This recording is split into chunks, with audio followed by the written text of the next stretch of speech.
Hello and welcome to this week's episode of Heal with Trina. I am Trina and we are talking about self-connection. There's probably going to be a better title than that, but I'm feeling the information flowing already. So I get so excited to talk about something. And then when I go to think about what I was going to talk about, my mind goes blank. So I am very excited to talk about this, and then let's give me about 3 to 5 seconds to settle in and remember. Okay, it's coming to me. So a lot of times we already know that we love ourselves and we already know that we're connected, right? It could seem weird to talk about self-connection. It's like, I do love myself. I am here. I am good. Life is going my way. But also, and maybe it is, and if it is, yay, and congratulations to all of us. But also, sometimes it's not that we don't know that, but we don't necessarily feel that way. And this is a video that's for those times when you are feeling less than yourself, when you're finding yourself in a funk and having a lot of scarcity and just not really able to jive and move forward and get into your day like you want to.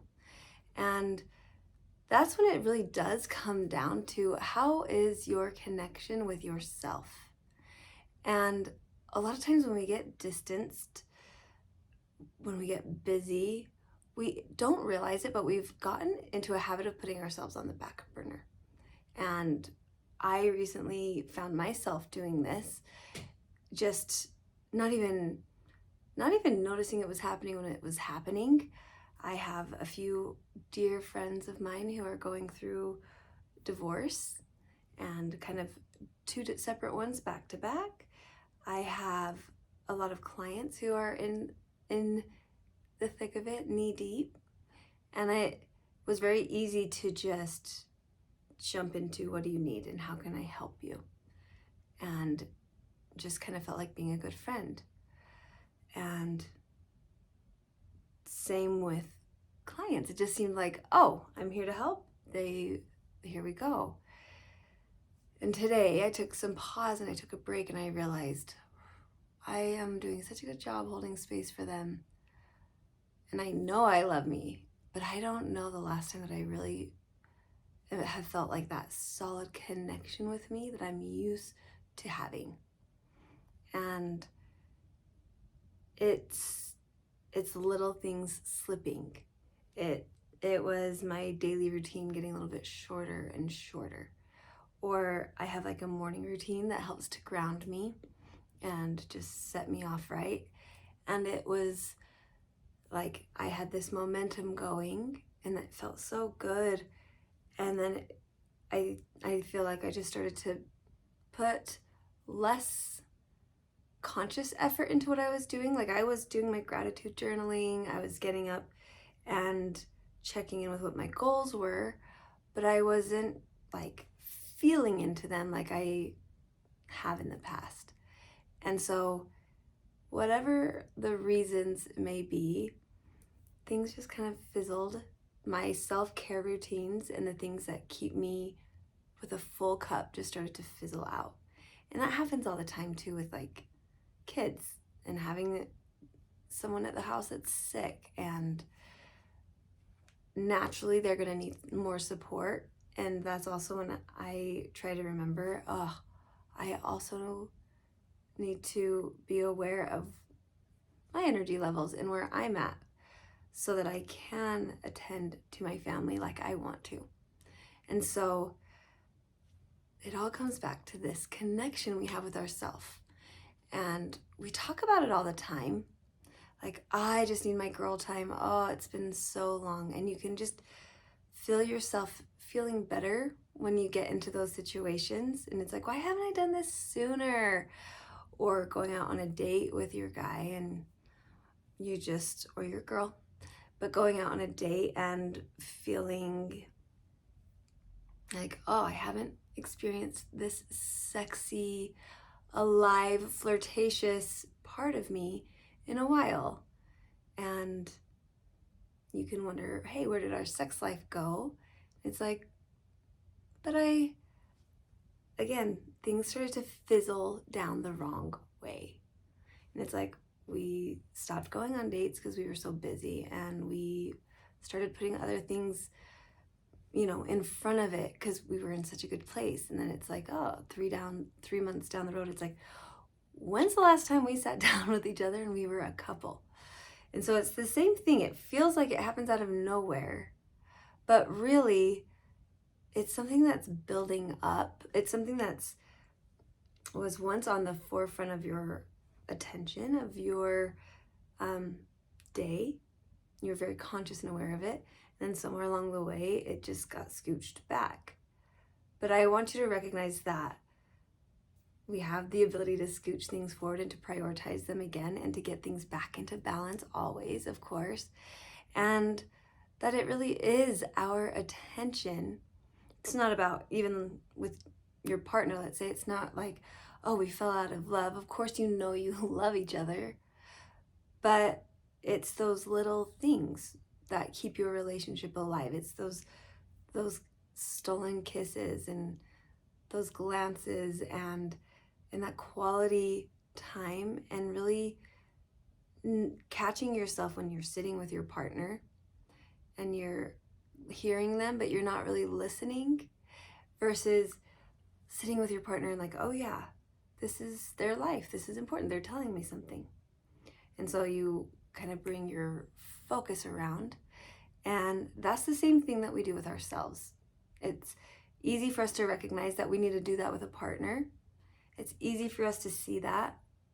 But when it comes to ourselves, we can forget that. And I hear this a lot, sometimes when we're single, it feels so good, and it's like, oh, I'm just better single, not in relationships. And it's like, when you're single, you just have more time. You have a lot more time and focus to give to yourself.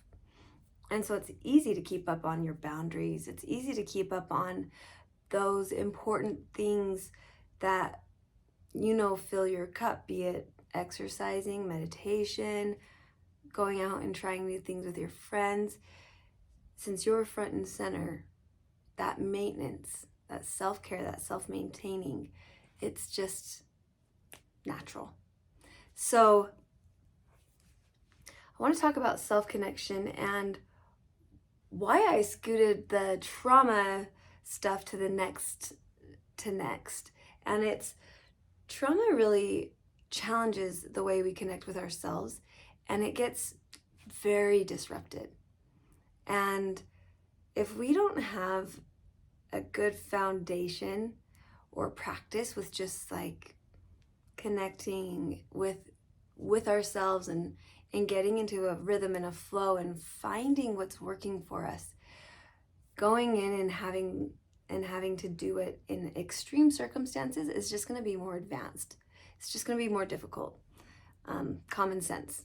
So I decided, let's start here, and how to love ourselves just generally, and how to connect with ourselves and build this strong relationship that is our foundation.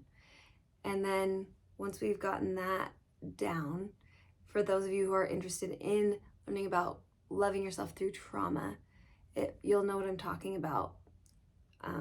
And you'll just add another layer to it. Okay? So that's where we are. I need some water.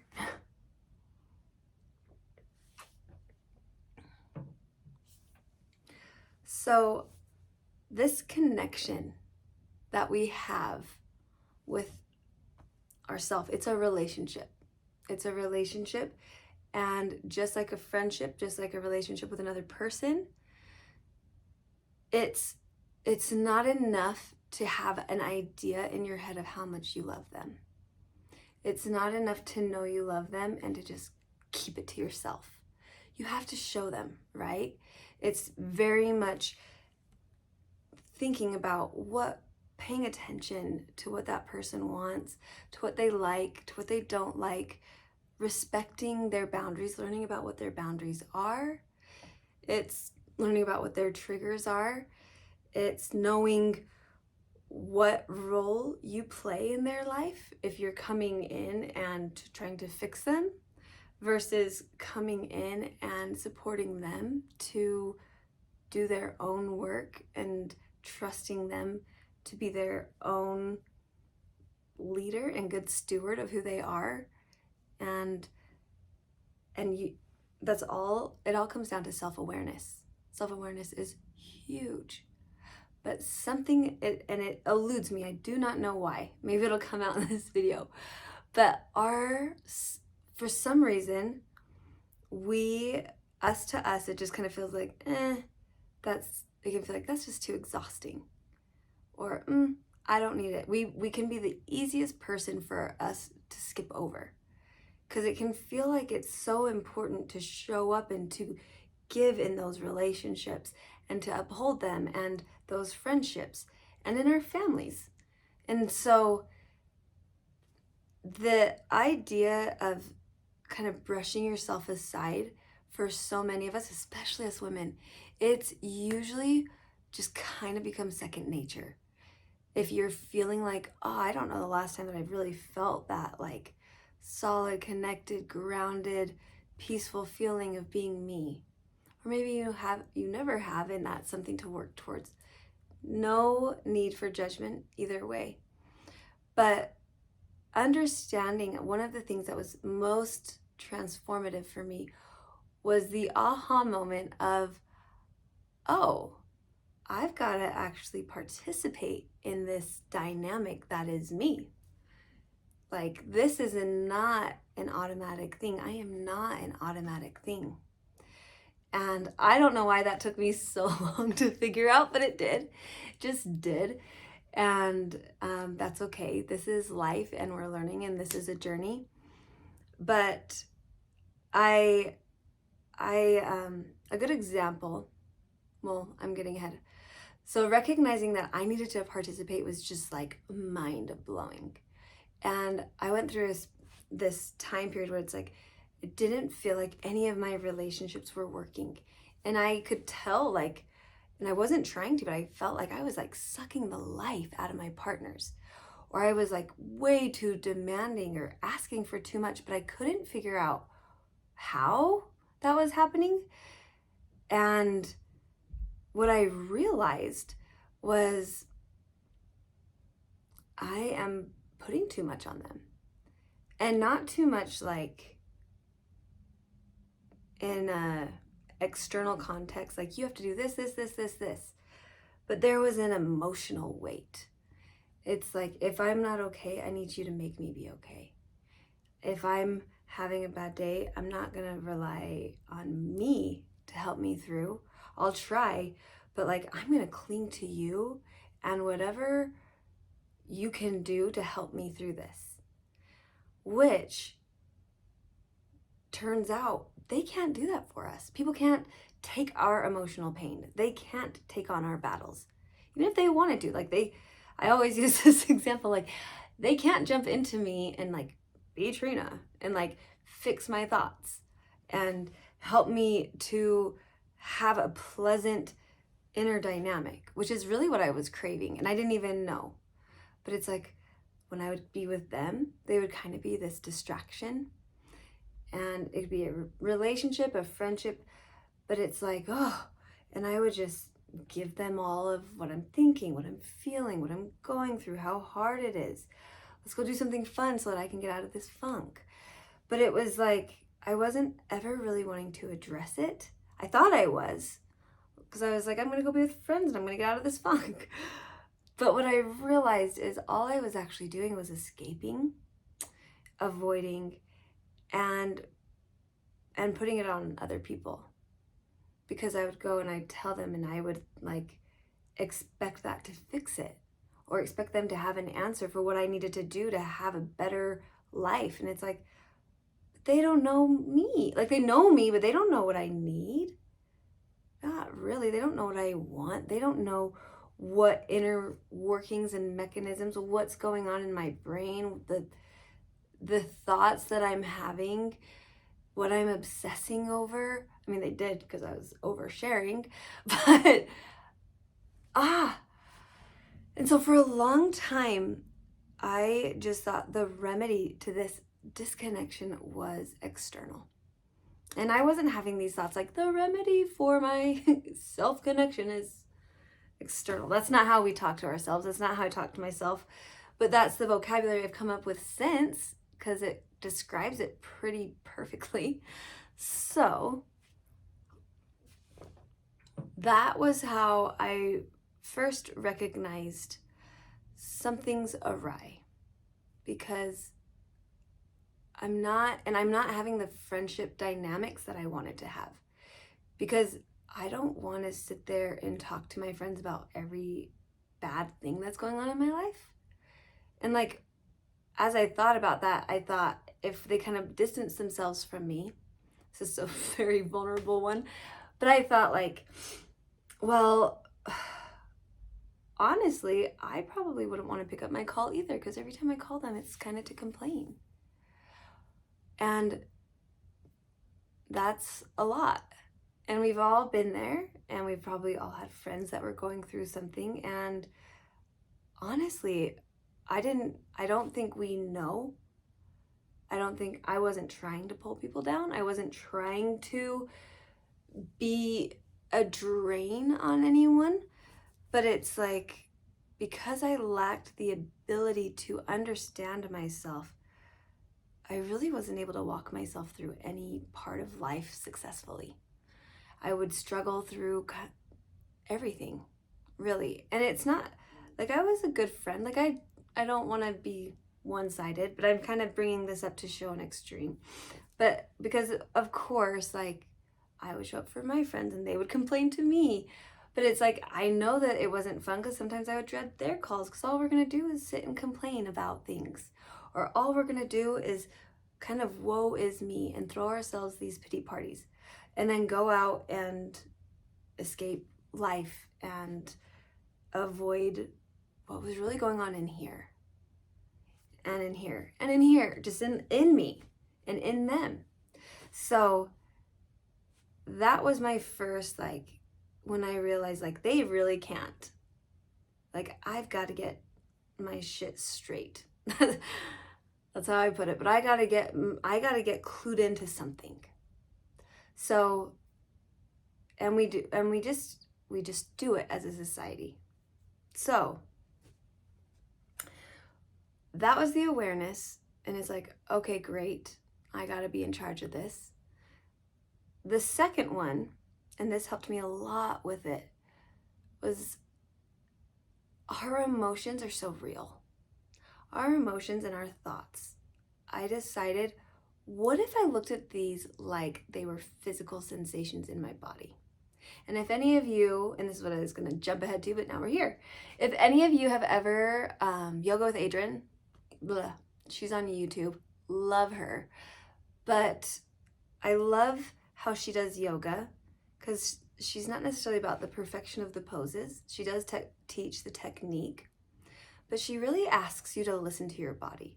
So when you do a pose, she'll ask you, like, on the right side, just notice how this feels. Notice how you're moving. Notice if you're jerking yourself around. And then, like, you'll go to the left side. Notice how the left side feels. How does it feel different from the right side? Are you tighter? Is it easier? Maybe you're more flexible here. What's going on? And she's just repeatedly calling you back into yourself. Great resource, great tool. 10 out of 10 recommend. But as I do this yoga with her, and as I bring that awareness, it's like, oh yeah. And she always says, how you move on the mat is how you move off the mat. But it's like, where I'll notice when I'm more tense, I'm clenching my body, my jaw, I'm holding my breath. And so then it's about doing the yoga, but it's like the awareness that I get to be the one in command, and I get to be the one that has the awareness of the tense jaw. And with that awareness, I can choose to soften it. Has the awareness, I'm tensing up in my chest. With that awareness, I'm able to adjust it and to breathe more and to breathe deeper, fuller breaths and to just really slow down. And I thought, it's easy to do that because it's so physical, right?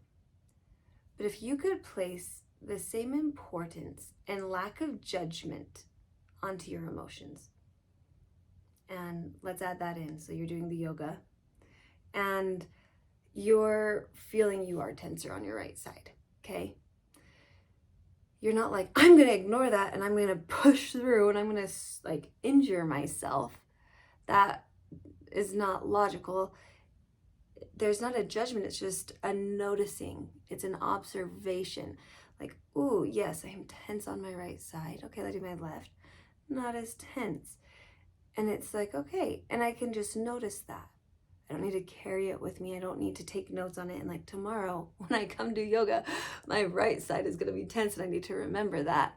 It's like, no. I'm just noticing and so that I can respond and be gentle and practice.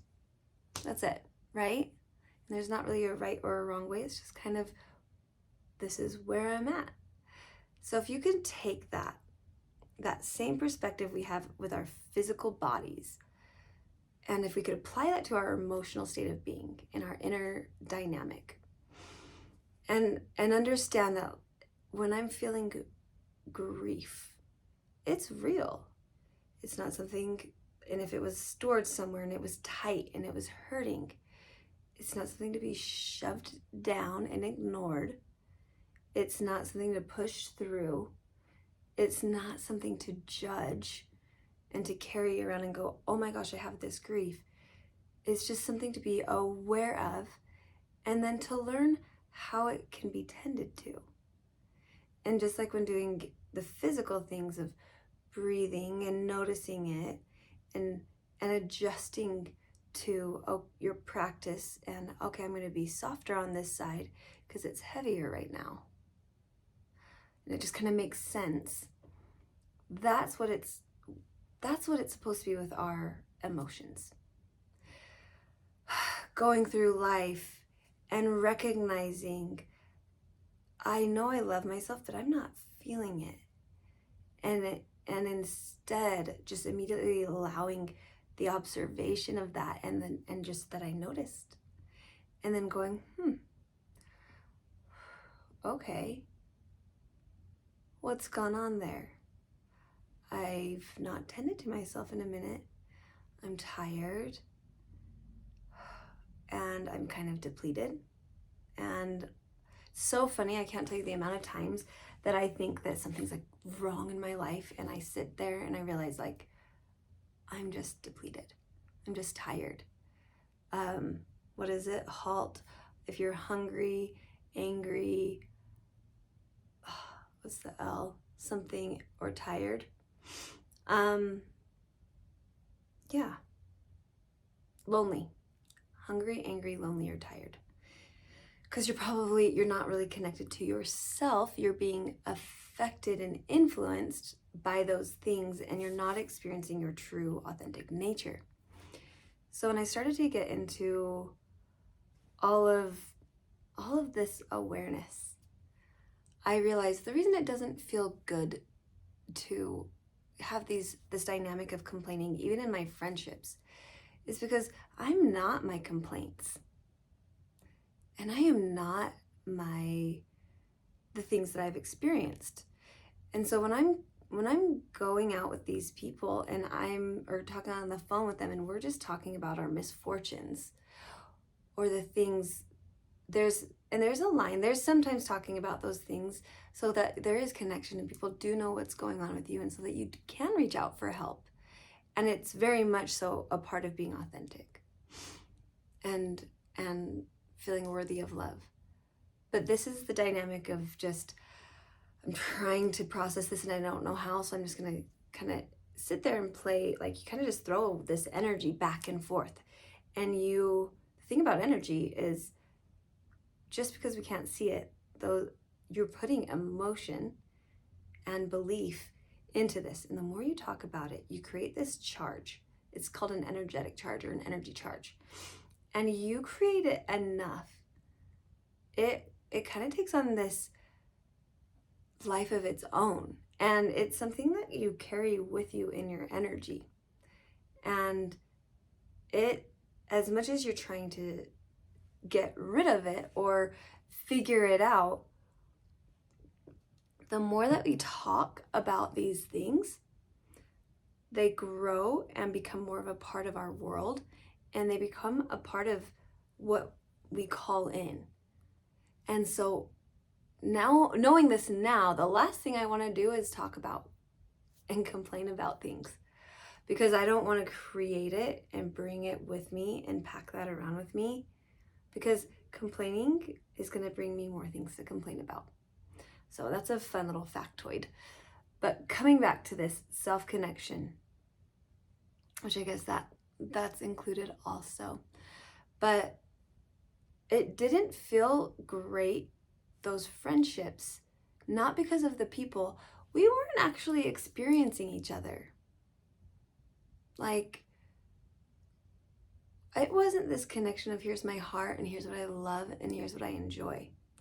And that's what was the most fascinating about all of this, and why I am such a big fan of this self-connection. We, at our core, and you've probably heard me say this, but we are love.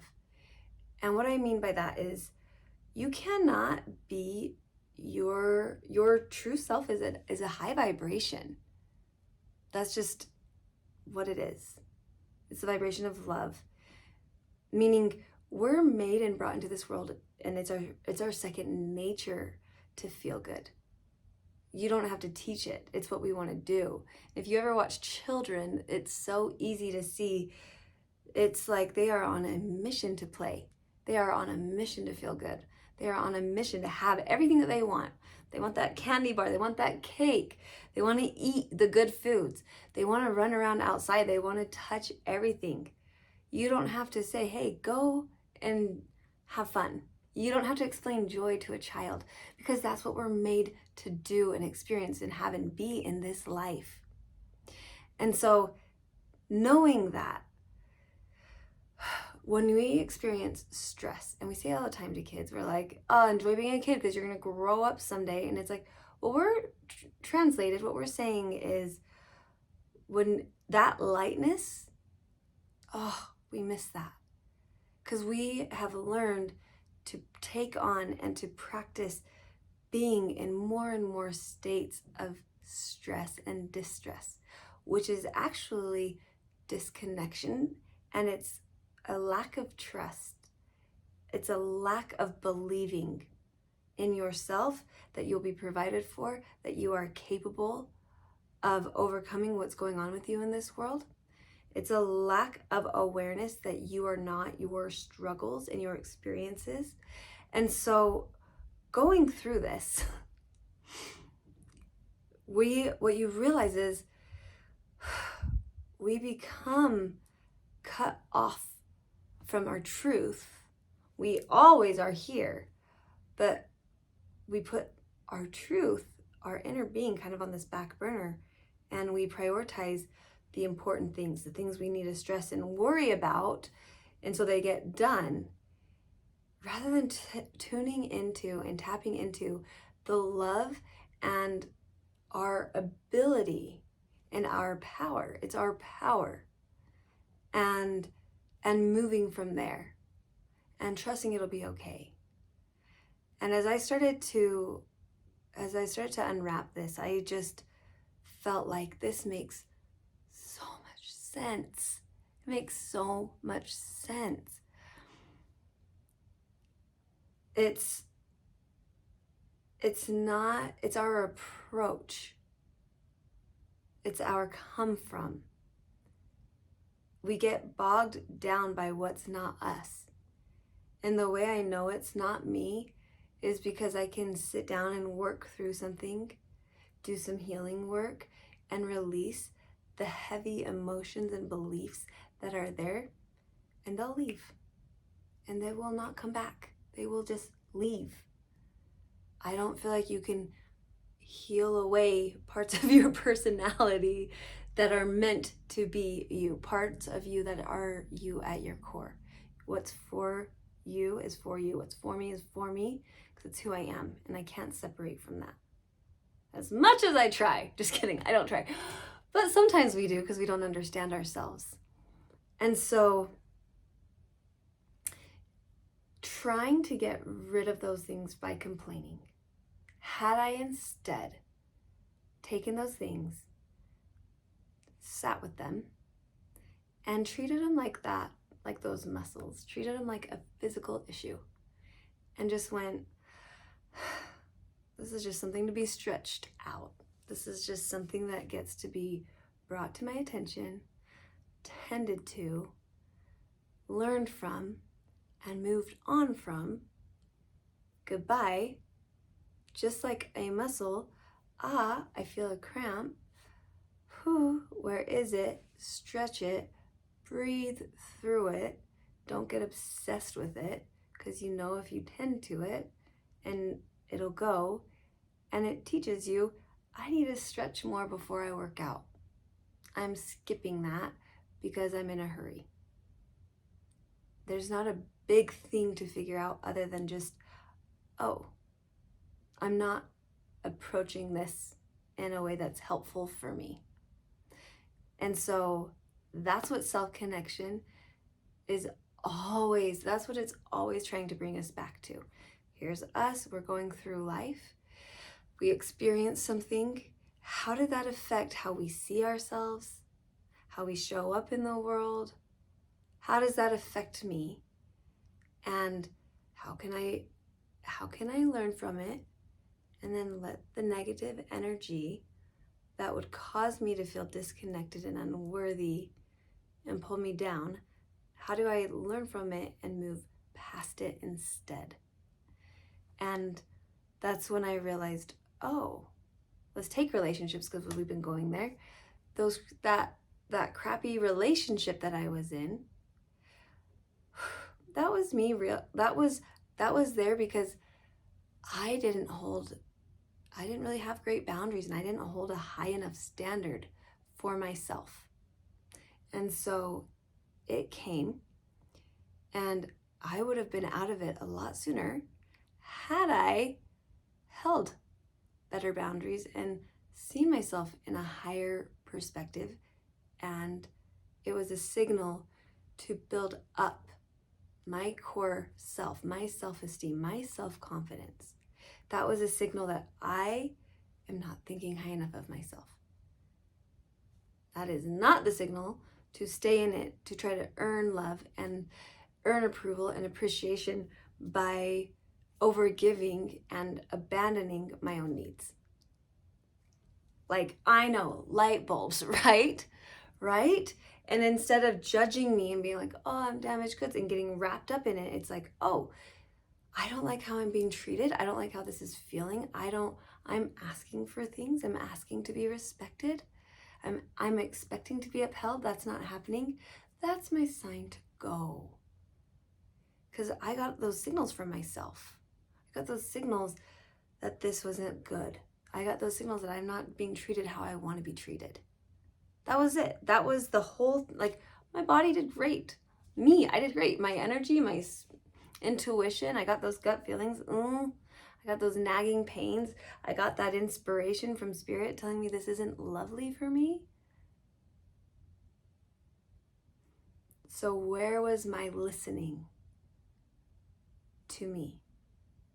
And again, we skip over it. We're like, she's just throwing red flags for no reason. I don't know what Trina's deal is. I don't know why we do that. But realizing,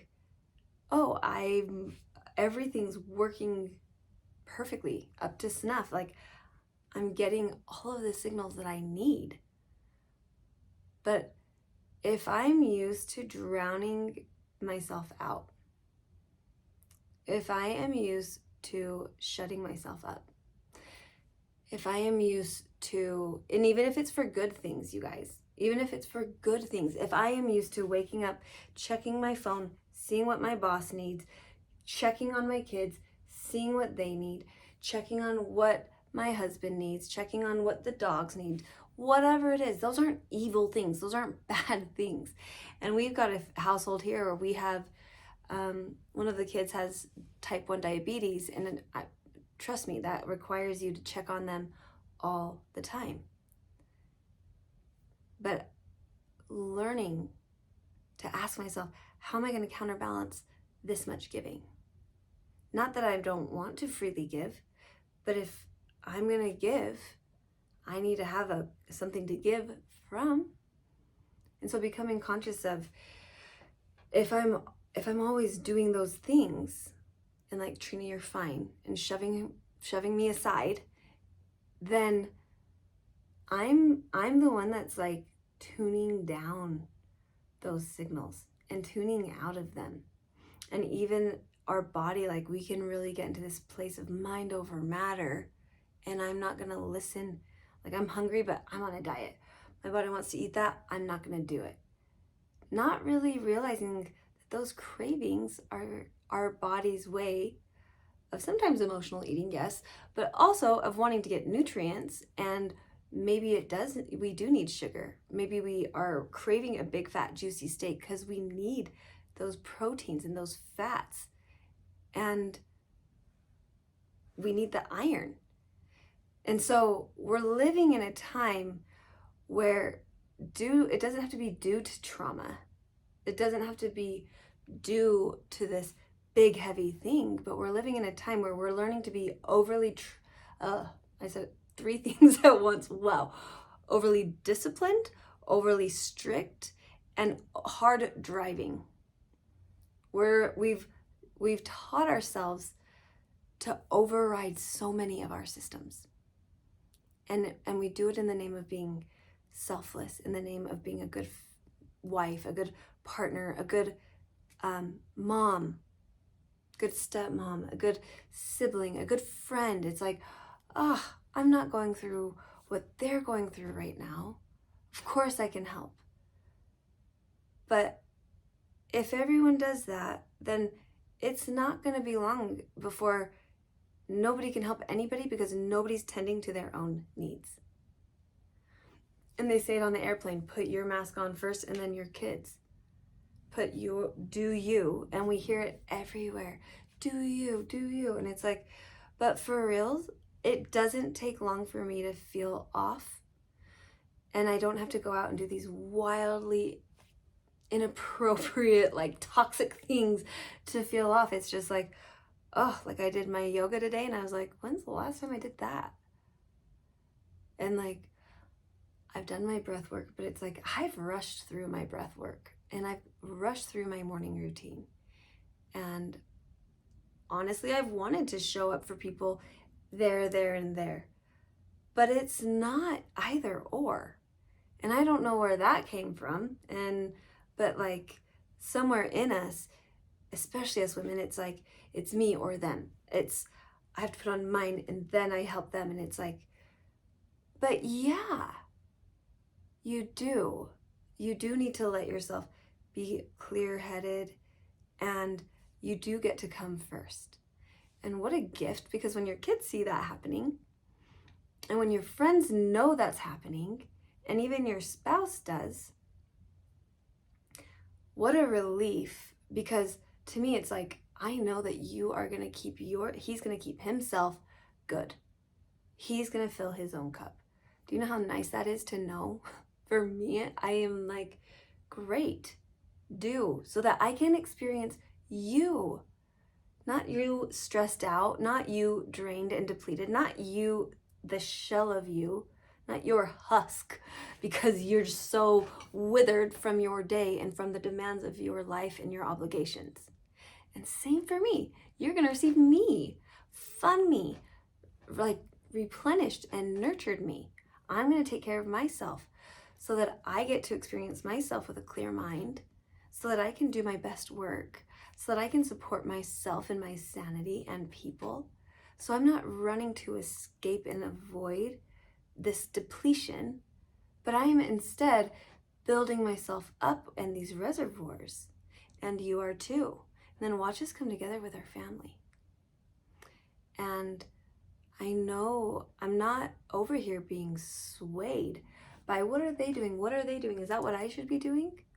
I'm sitting here very connected and I'm tuned in and I'm feeling myself. And it's like, you know what? That it may be what Timmy's parents do and what they approve of. But for me, this is what I care about and this is how we care to raise you. And I'm good with it. There's not that wishy-washy pull on how I should be because it's like I'm being me. And that's what I've got. That's what's in my toolbox. And so self-connection, I don't see how a person can be happy without it. I don't see, because to me happiness, and I'm not trying to get this to go long, but happiness is something that comes from fulfilling your desires, meeting your needs, being authentic with yourself, asking yourself, what is it you want? And responding and being like, let's go for it. Okay, I believe in you.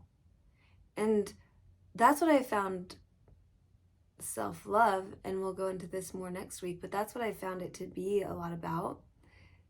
This self-connection is about taking the time to tend to you, to respond to you, to really know where you are, to get out of judging it.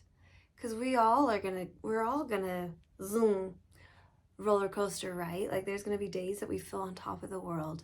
There's gonna be days that it's like, I am just off my rocker. I am not feeling like myself. I cannot trust my own thoughts. They are bombarding me and I know they're not true. And it's like, probably a sign that I'm depleted and I need to go and take care of me. Instead of, something's wrong with me, what's going on with me, I can't trust myself, this is freaky, I need to go shut myself up. It's like, what a difference having a healthy, dynamic relationship with yourself can be. And once I started to tend to me, I actually started to experience me, not my complaints, not what was being said about me, not the bad things I had experienced that were weighing me down. When I really got into this healing world and got the concept of this, it was really interesting because I felt this freedom and I did kind of feel like a kid again. And I found myself wanting to try things that I'd never tried. And I was very curious about life and myself. And I got to this point of like a friend calling you and being like, do you want to go? Like, I just heard of this new thing. Do you want to go with me and try it? And you're like, yeah, okay. I felt like that was going on with me. It's like, hey, I've wanted to ride horses. And I'm like, I know nothing about that. That is the farthest thing from my mind. I'm as city girl as it gets. I showed up in heels. They're fabulous to ride horses. And the girl looked at me and she's like, are you riding in this? Not just my shoes, just my whole outfit. And she went and got me boots and dropped them in front of me and like, this will be interesting. And I'm like, but I didn't realize I wasn't experiencing me because I wasn't letting me live. I wasn't holding space for me. I wasn't letting myself venture out and try new things. I wasn't checking in with myself and asking like, how are you today? What do you feel like doing today, Trina? And honestly, I was something of a tyrant to myself. I had a schedule and I would complete it come hell or high water.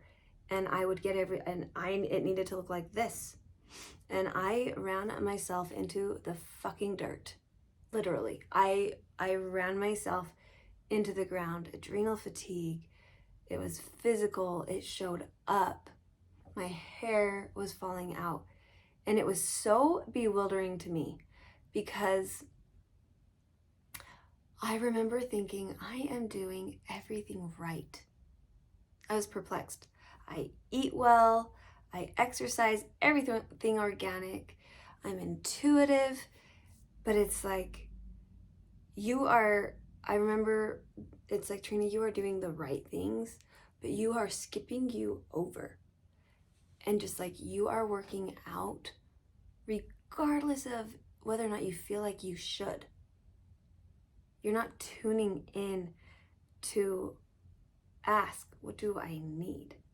And trusting, hey, I can, like something in me thought I needed to like maneuver this human that I am, and I needed to discipline her, and I needed to make sure her body worked appropriately, and I needed to make sure her metabolism was good, and I needed to like mold her into this right person.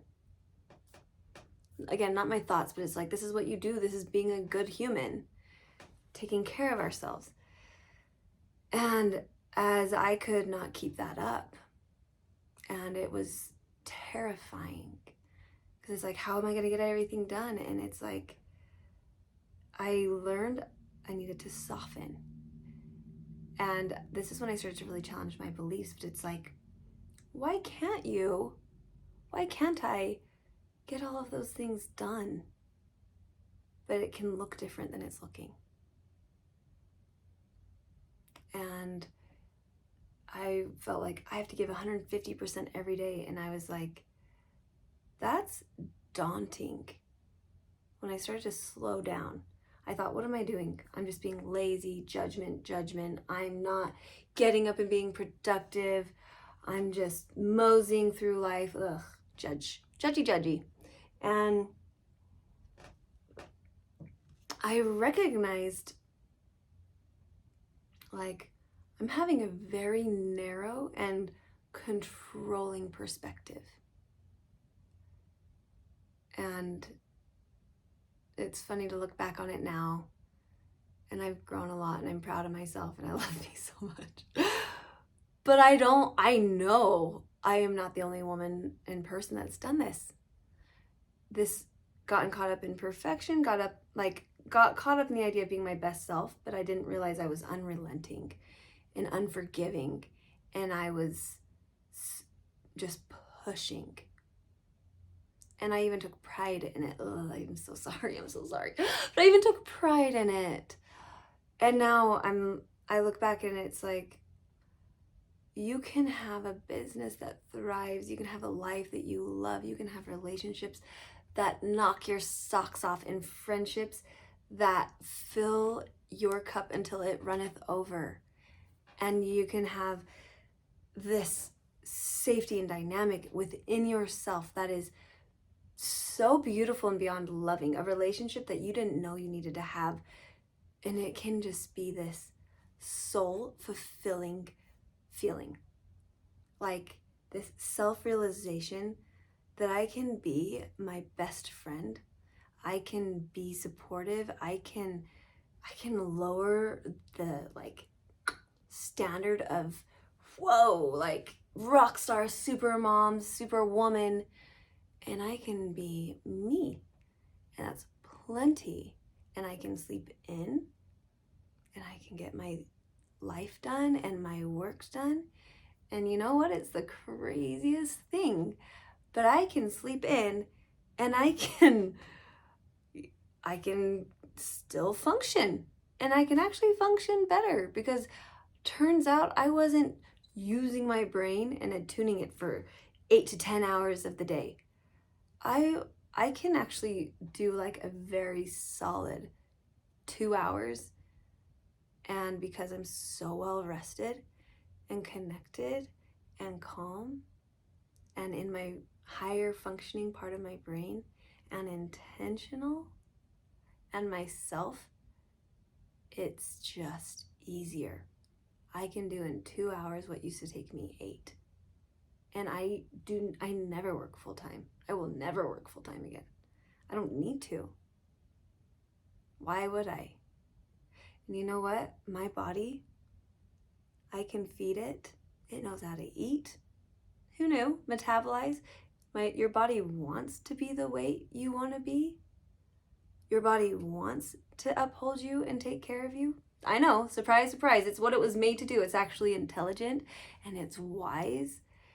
And also when I don't have all that stress,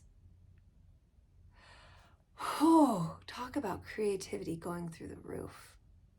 Talk about sanity and peace of mind and not needing all of those controlling behaviors and maneuvers that were honestly just life-sucking and draining me. And I could just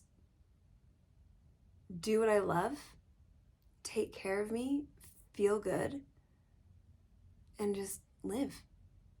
Who knew? I didn't until I did it.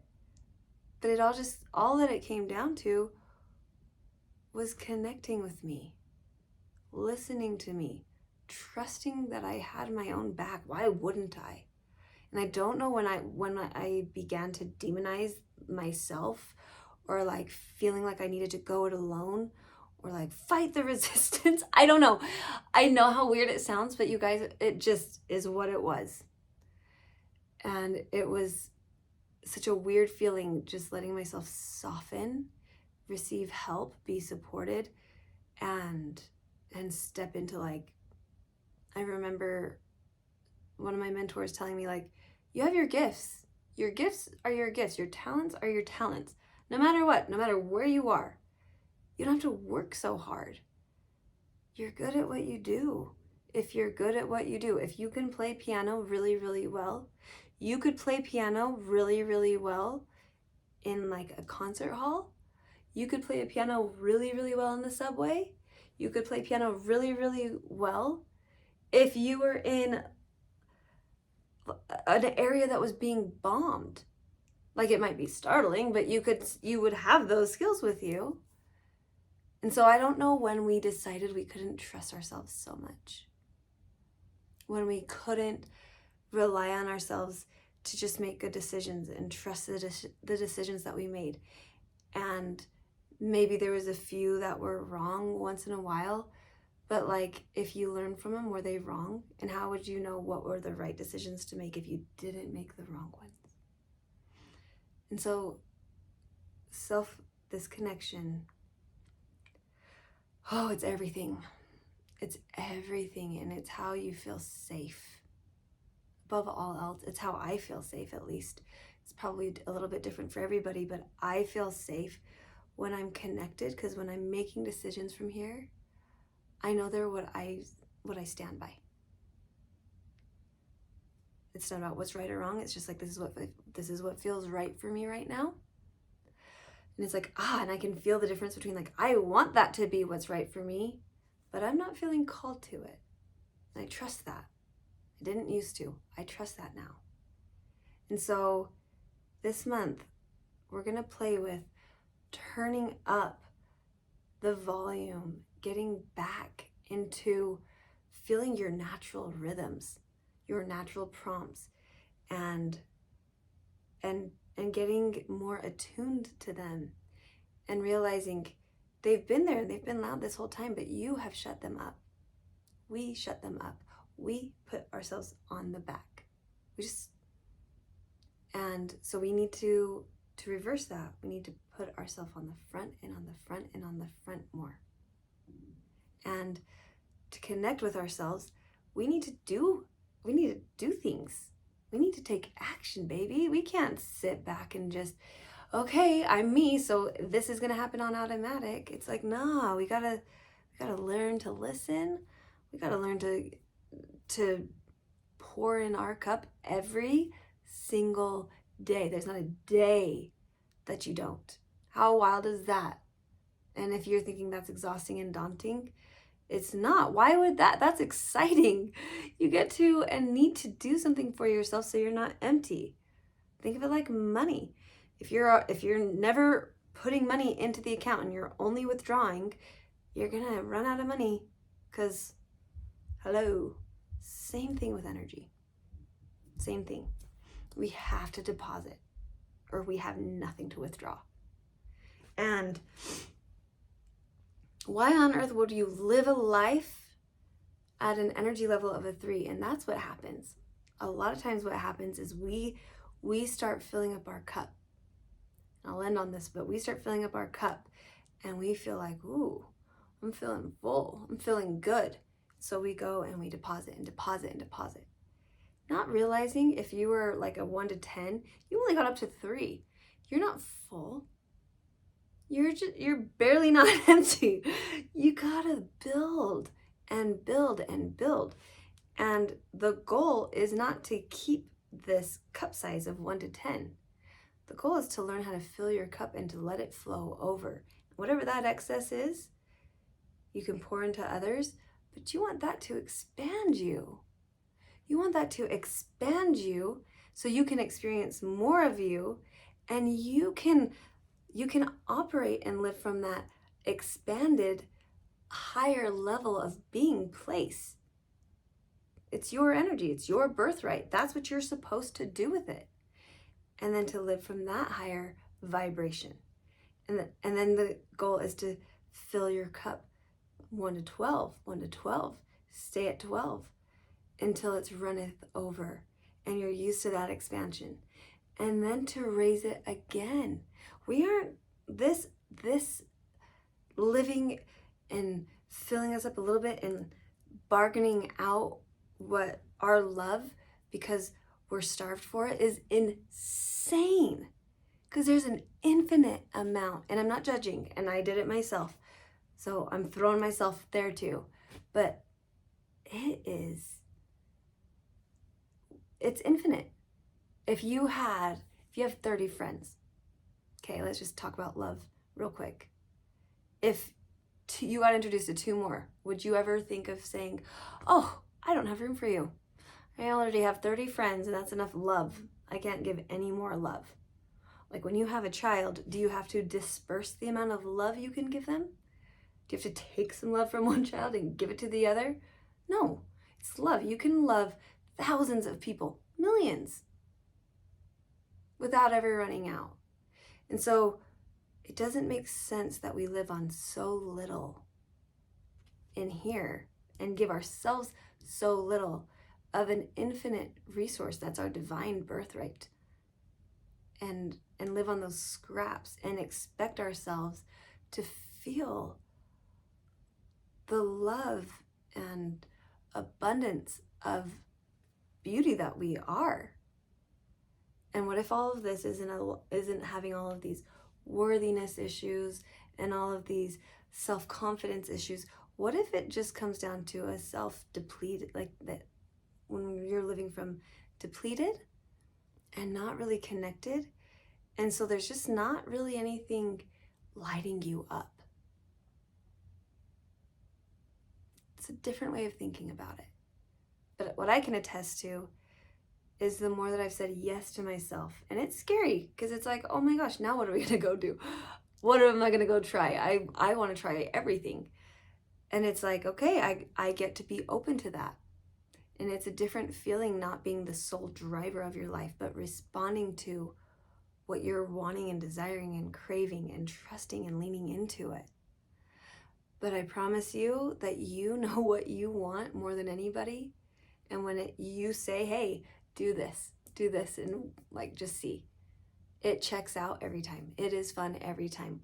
I learn, I grow from it. It gives me some kind of a charge, like this vava, like, And it's like, oh my gosh, I didn't even know. It's like trying a new food. It's like, oh, that is so good. I didn't even know those were flavors that could be put together and that's something I needed to taste like today. Wow. But your own self, your own higher self is trying to lead you and give you this beautiful, expansive life. But if we can't feel that connection is disrupted, it's not that you're doing anything wrong. It's not that you can't do it. It's just, you got to get into the practice of listening and trusting and getting that connection dialed in to you, because nobody else can be you like you can. And nobody else can give you the answers like you can. But that connection, will do you solid for the rest of your life. So it's kind of everything.